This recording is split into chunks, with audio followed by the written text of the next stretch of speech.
Salut les pirates. Alors aujourd'hui on se retrouve pour parler de la saga finale de One Piece et des prochains arcs de l'œuvre. La capture de Sabo, Elbaf, la course finale pour le One Piece, la découverte de Laugh Tale, la réalisation des rêves des Mugiwara, la guerre finale pour libérer le monde et la restauration de l'ancien royaume.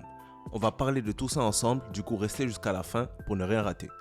En attendant, avant de commencer, mettez un j'aime pour soutenir la chaîne, abonnez-vous pour rejoindre l'équipage et activez la cloche de notification pour ne rien rater de nos prochaines vidéos. Allez, c'est parti. Alors récemment, la guerre d'Onigashima s'est terminée, les nouveaux Yonko ont été nommés et le banquet de célébration de victoire bat son plein. Sauf que l'amiral Green Bull vient d'arriver à Wano, a terrassé les commandants déjà blessés de Kaido et veut rapporter la tête de Luffy à Akainu. Mais même si je pense que Ryokugyu est particulièrement fort et que son fruit du démon est tout aussi extraordinaire, d'ailleurs j'ai fait une vidéo dessus, je vous laisse le lien en description, seul l'amiral ne pourra pas ramener Luffy. Déjà parce que ce dernier vient de terrasser la créature connue comme la plus forte du monde, en plus d'être devenu un Yonko, mais aussi à cause de la présence des membres des Mugiwara, comme Zoro, Yamato et Sanji, ainsi que Kid, Law et leurs équipages respectifs. L'avantage numérique et la force des personnes présentes sont clairement contre lui. Je pense que la présence de Green Bull pourrait tout simplement nous permettre de découvrir ses nouveaux pouvoirs, mais aussi d'accélérer notre sortie de Wano, comme avec Fujitora lors de l'arc Dressrosa. Il pourrait affronter Luffy ou un autre Mugiwara, et après leur confrontation, Luffy décidera de prendre la mer et de quitter Wano. À partir de là, lorsque Luffy sortira du pays, ils recevront sûrement les informations concernant Sabo, sinon même avant, soit sur le journal de Kid ou à travers Green Bull, qui avec Fujitora a combattu les commandants de l'armée révolutionnaire et connaît donc le sort de ce dernier. Lorsque Luffy apprendra ce qui s'est passé concernant Sabo, il ira bien évidemment sauver son frère. Pour savoir ce qui est arrivé à Sabo, il faut faire attention aux détails de l'épisode 957. On voit les réactions des habitants d'Alabasta et des proches de Sabo aux nouvelles de la rêverie.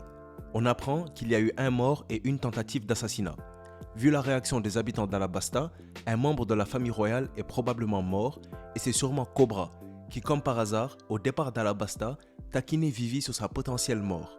Il y a aussi eu une tentative d'assassinat et étant donné Kim semblait avoir choisi d'effacer une lumière en la personne de Vivi, il s'agit sûrement d'elle.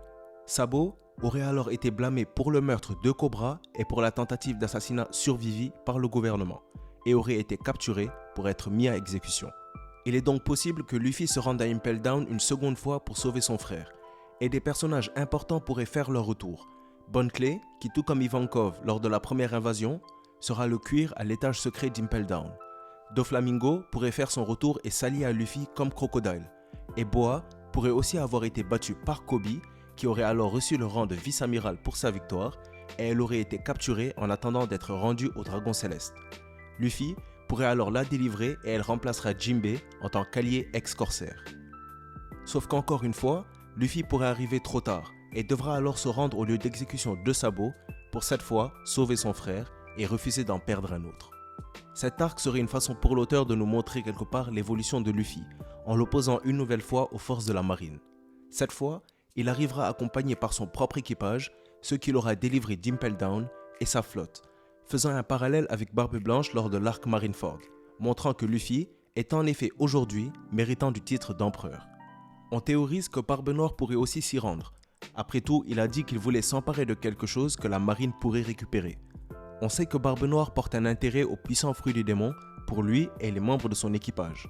Il est particulièrement intéressé par le Mera Mera no Mi, le fruit du démon de Sabo qui va être mis à exécution, parce qu'il voulait à la base recruter Ace dans son équipage et il connaît aussi la puissance de son fruit. Il pourrait donc se rendre sur le lieu d'exécution de Sabo. Ainsi, les chemins de Barbe Noire et Luffy se croiseront une nouvelle fois, et cette fois en tant qu'empereur. Ce sera aussi l'occasion de faire intervenir Monkey D. Dragon, afin de nous montrer ses pouvoirs et pourquoi pas nous révéler sa prime. Tout comme Barbe Blanche l'avait fait lors de l'exécution d'Ace, Dragon ne laissera pas son fils adoptif et son numéro 2 se faire exécuter et viendra avec l'armée révolutionnaire. Ainsi, les 3 personnages portant l'initiale D les plus importants de l'histoire seront tous les 3 présents au même endroit pour la première fois, et une guerre sans précédent pourrait alors commencer. On aura sûrement aussi un combat des commandants des Mugiwara contre les amiraux de la marine, et bien sûr, Luffy et Sabo auront peut-être chacun l'occasion de combattre Akainu, et l'un d'eux pourrait même venger Ace. Luffy arrivera cette fois-ci à sauver son frère et à quitter la guerre avec lui sain et sauf, montrant ses progrès depuis sa première grosse confrontation avec la marine à Marineford. L'argument que cet arc soit le prochain est renforcé par la présence d'une image de Sabo dans le chapitre 1053. Après cet arc, je pense qu'il serait peut-être temps pour Luffy et Shanks de se retrouver. Après tout, il lui avait demandé de revenir le voir lorsqu'il serait devenu un grand pirate. Et maintenant qu'ils partagent le même titre et sont côte à côte en tant qu'empereur, Luffy est devenu, au même titre que Shanks, un grand pirate. Étant donné que Shanks est un personnage très inspiré des Vikings, l'arc Elbaf, l'île des géants, aussi inspiré de la culture des Vikings, pourrait être le terrain de leur retrouvaille. Je pense que pendant cet arc, Shanks pourrait entraîner non seulement Luffy, son protégé, mais aussi Zoro, qui vise à battre son grand rival Mihawk.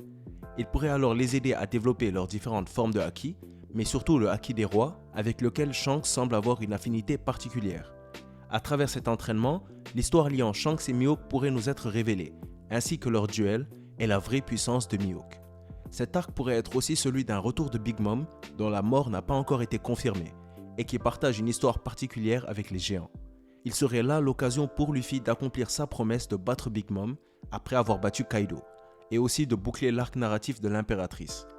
Je pense que ça sera aussi l'occasion pour Usopp d'avoir un power-up, et pourquoi pas, parce qu'il est celui dont les mensonges deviennent réalité, d'éveiller son haki des rois auquel l'auteur a fait référence à Dressrosa, mais aussi à Onigashima.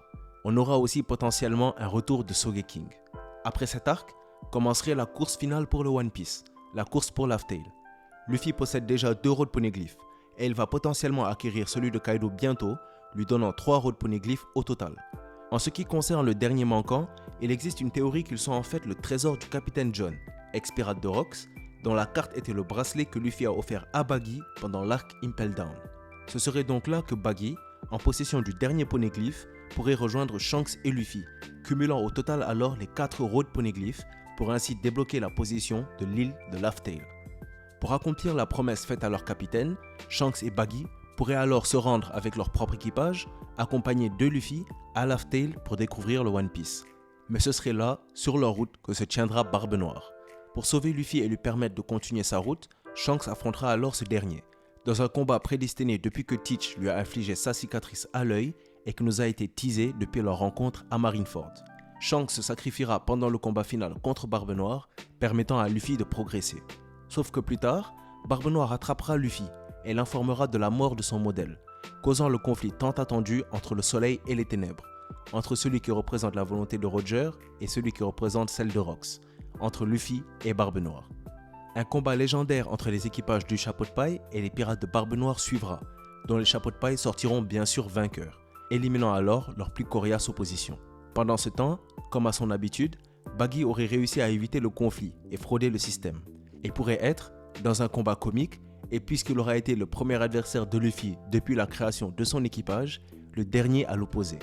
Évidemment, Luffy sera celui qui atteindra l'île en premier, ce qui nous mène au prochain arc, celui du One Piece. Les Mugiwara auront atteint la dernière île et vont découvrir le trésor caché, le One Piece. L'histoire du siècle oublié nous sera révélée, l'histoire de Joy Boy, la prospérité de l'ancien royaume, sa destruction, la création du gouvernement mondial, la vérité sur les armes antiques, l'existence d'Im et du Gorosei, mais surtout, Luffy sera devenu le roi des pirates. C'est après ça que le monde fêtera la naissance d'un nouveau roi, Monkey D. Luffy, et les Mugiwara compléteront leur voyage en traversant une nouvelle fois la Red Line, accomplissant leurs promesses et étant devenus l'équipage du roi des pirates. Ils accompliront pour la plupart leurs rêves. Robin aura appris l'histoire du siècle oublié, Nami aura dessiné une carte du monde, Brook aura retrouvé la Boune, Franky aura créé un bateau ayant fait le tour du monde en étant son charpentier, Usopp sera devenu un grand guerrier des mers, Yamato aura voyagé et atteint la dernière île, et Zoro pourrait enfin, après avoir découvert le monde comme Mihawk lui avait demandé, l'affronter une nouvelle fois pour le titre du plus fort épéiste. Mais cette fois, en tant que second du roi des pirates, dans un combat qui séparera les cieux, prouvant que le roi des épéistes est bien porteur du Haki des rois, ressortir vainqueur de leur duel et devenir le meilleur parmi les meilleurs. Sauf que Barbe Blanche l'avait prédit, après la découverte du One Piece, une guerre prendra place. Et l'un des arcs finaux de One Piece pourrait alors arriver, la guerre finale pour la libération du monde. Connaissant alors l'histoire du siècle oublié et comment le gouvernement a détruit l'ancien royaume, où les peuples résidaient en paix pour prendre le contrôle du monde, Luffy décidera de mener la guerre contre le gouvernement. Un combat suivra donc entre les Mugiwara, qui pourraient s'allier aux révolutionnaires et aux amis qu'ils se sont faits à travers leurs aventures, et le gouvernement, les amiraux ainsi que le Cypher Pool. La véritable force du Gorosei, qui réside dans l'ombre depuis tant d'années, pourrait alors nous être révélée. Et bien sûr, le combat final contre Im aura lieu. Sortant victorieux de cette guerre, ayant fait tomber le Gorosei, Im, les Dragons Célestes et le gouvernement mondial, ainsi qu'ayant détruit la Red Line grâce aux armes antiques, unifiant donc toutes les mers pour créer le All Blue, permettant cette fois à Sanji de réaliser son rêve, Luffy aura libéré le monde du contrôle du gouvernement, lui permettant de le réorganiser. Luffy pourrait alors réaliser la promesse de Joy Boy en son nom. Il détruira l'île des hommes poissons pour les faire remonter à la surface grâce au Noah. Il fera descendre les Mix de Zunesha et restaurera probablement l'ancien royaume qui est sûrement l'île de Jaya. Il a la forme d'un crâne, comme par hasard, symbole des pirates. Il pourrait alors réunifier tous les peuples sur cette île, invitant tous ceux qui veulent venir à ce qui se trouve être son vrai rêve, le plus grand banquet de l'histoire, où tous ses amis pourront manger et boire à leur faim tout en dansant. Unifiant tous les peuples en une pièce, One Piece, dans une double page qui pourrait mettre un terme à la belle aventure prenant place depuis maintenant plus de 20 ans et qui nous aura fait pleurer, mais surtout rire. Évidemment, ça reste une théorie et beaucoup d'éléments sont spéculatifs. Mais c'est ça la beauté de One Piece après tout, non? C'est le rêve. Alors dites-moi ce que vous pensez du mien. Vous pensez quoi de ce qui concerne Sabo, du retour de Dragon et Teach, des retrouvailles de Luffy et Shanks, de l'entraînement de Shanks avec Luffy et Zoro, de la course finale pour le One Piece, de l'affrontement entre non seulement Shanks et Barbe Noire, mais aussi de Luffy contre ce dernier? Partagez aussi vos pensées sur le duel final de Zoro et Mihawk, sur la guerre pour la libération du monde et sur la restauration de l'ancien royaume, ainsi que sur le vrai rêve de Luffy. Mais surtout, est-ce que vous avez des théories, d'autres arcs qui pourraient arriver? Donnez vos avis en commentaire. Si vous avez aimé la vidéo ou qu'elle vous a appris quelque chose, mettez un j'aime, n'hésitez pas à la partager, abonnez-vous pour rejoindre l'équipage et mettez la cloche pour ne rien rater de nos prochaines vidéos. N'oubliez pas, si on s'est croisé aujourd'hui, c'est le destin qui l'a voulu. La vidéo touche donc à sa fin, merci d'avoir suivi. C'était Mangamonde et comme d'habitude, c'était un plaisir de faire cette vidéo pour vous. À bientôt les pirates.